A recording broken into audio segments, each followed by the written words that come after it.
सर्वेभ्यो देवेभ्यो नमः। आदौ विष्णु सर्वालंकार जुगुतं नवघन रुचिर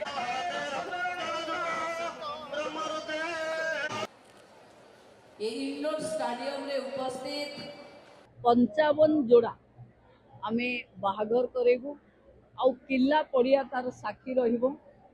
बारवाटी दुर्ग को पाखरे देखी प्रशासन उपस्थित रे जो माने निजर नुआ जीवन आरंभ करिवे सेमानंकु माँ आशीर्वाद करंतु, सेमाने सुखरे रुहंतु, तांको संसार सुखमय हो।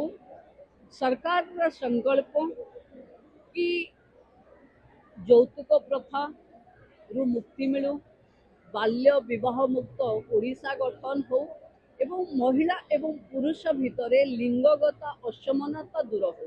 या पाई सरकार रो ये प्रयास कि मुख्यमंत्री कन्या विवाह योजना माननीय मुख्यमंत्री को मुझे धन्यवाद दूची कि एभली एक योजना जहाँ समस्तंक मनरे बाहाघर पाई डर आउ ना, बाहाघर पाई बोझ आउ ना।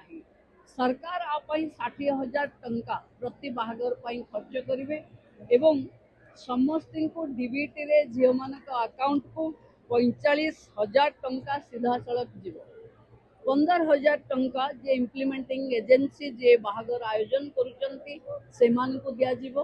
तेणु एथिरे केवल समस्ते आशीर्वाद दवा पाई आसीबे।